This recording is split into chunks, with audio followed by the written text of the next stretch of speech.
The work gang are hard at it today on the layout, doing some track work. You see them over here. There's a mixture of double O and HO figures, and what they're doing I don't know. Who that guy in the red hat is very strange, but we're taking care of business, as they say.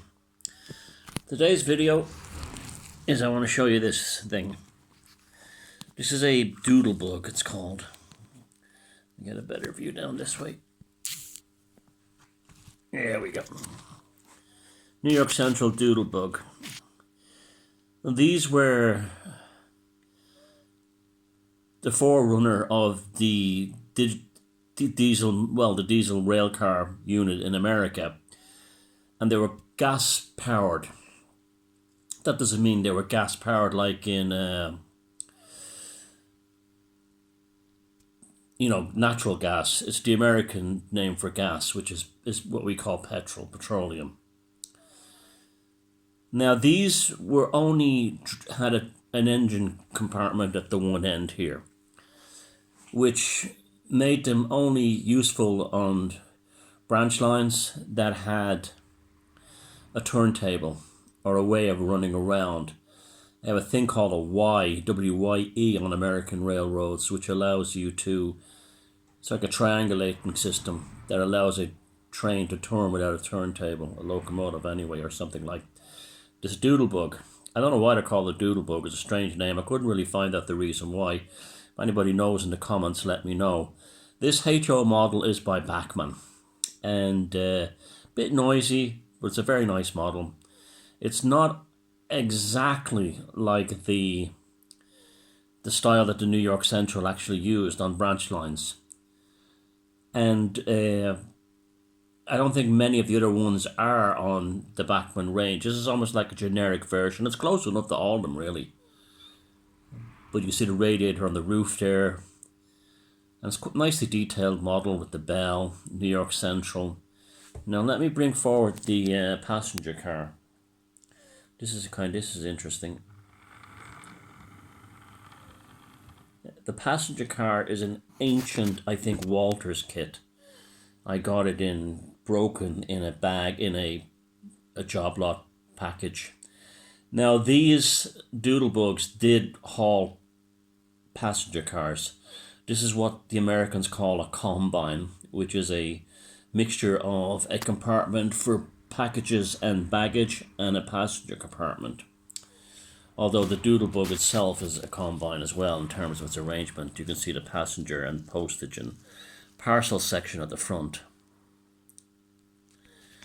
Now, they were designed to pull an extra passenger car, which was kind of unusual because the strict rules later on about when RDCs came out, the ones made by the Bud company, they would cancel the service contracts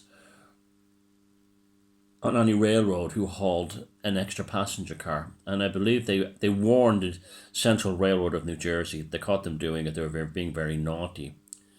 So in a recent video I showed you the Flying Banana, the Great Western Railway in England auto rail car. Well, this was the American version. They had to start somewhere, and driven by the same compulsion to make branch line trains more affordable, passenger services, needing less crews, more comfortable, more modern than steam locomotives. And so this is my representation of the New York Central version of one of these.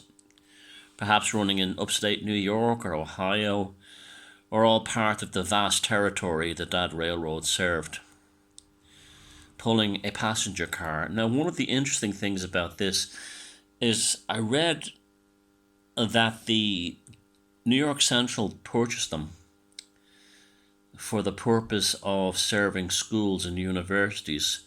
So they were used in schools traffic. So I guess maybe they would leave at a certain time in the morning and come back at a certain time in the evening to service high schools and regional schools, colleges, that kind of thing.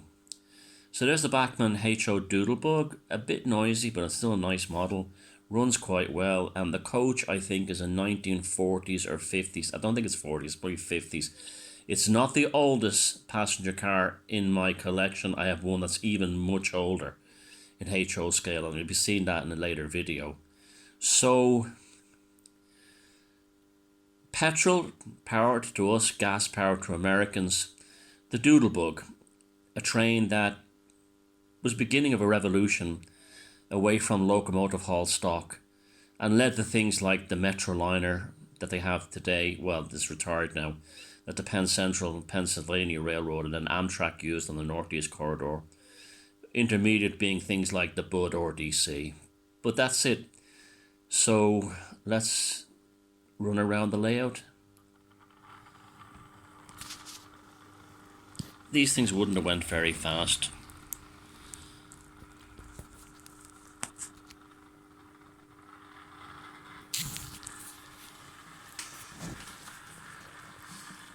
You can see some maintenance equipment there. There's in the foreground is an SNCF a foregone, a brake fan.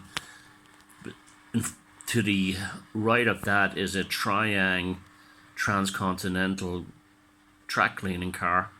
I just think it looks good there. But this one over here is a Triang SNCF 00 scale, it's not HO, foregone, which is a beautiful model and highly collectible. They're hard to get, and this one I restored and it's absolutely beautiful.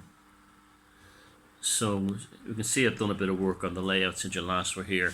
I decided to glue down this scene here, add a couple of trucks for interest. I painted the track brown, as you can see, that were still black, and create a little area of interest here around the buffer stop and over at the plate layers hut there, the engineer's hut. But here comes the Doodlebug. Yeah, it's a smart model. And I was very lucky to find that New York Central car with the decals already on it, so I didn't have to decal it. I'm actually going to create a rake of American passenger cars that we designed exclusively for the Northeast. So I don't think I'm even going to put decals on them. I'll just have numbers on them and just use them with whenever I'm running things like Reading or Central New Jersey. I know Central Journey had blue, but Northeastern Railroads generally have this Brunswick green colour scheme.